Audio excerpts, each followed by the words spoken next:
కొన్ని నెలలుగా చంద్రబాబు నాయుడు గారు దేవదేవుడైన వెంకటేశ్వర స్వామి లడ్డూ కోసం ఎన్నో ప్రచారాలు చేశారు. అబద్ధ ప్రచారాలు మాట్లాడితే అందులో ఏదో జంతు కొవ్వు కలిసిందని, లేదా ఫిష్ ఆయిల్ కలిసిందని, పంది కొవ్వు కలిసిందని మొదట ప్రచారం చేశారు.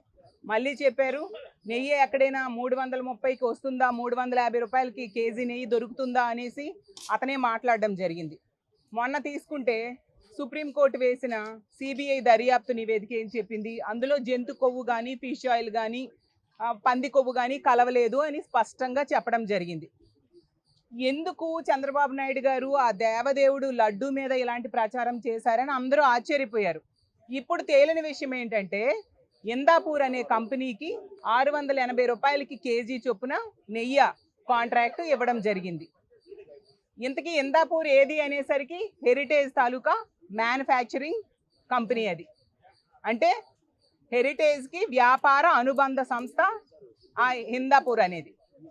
అంటే వ్యాపారంగా లబ్ధి పొందడం కోసం తన సంస్థకి మేలు చేయించడం కోసం చంద్రబాబు నాయుడు గారు ఈ నాటకాలన్నీ ఆడారు అనేది ఈరోజు రాష్ట్ర ప్రజలకి స్పష్టంగా అర్థమైంది.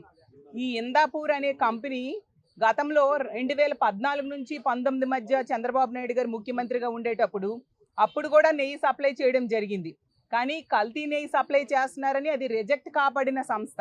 ఆ సంస్థకే ఇప్పుడు 680 రూపాయలు కేజీ చొప్పున నెయ్యి కాంట్రాక్ట్ ఇవ్వడం జరిగింది. అంటే ఇందులో ఏమి జరిగింది లోపాయికారిగా అనేది స్పష్టంగా రాష్ట్ర ప్రజలకు అర్థమైంది.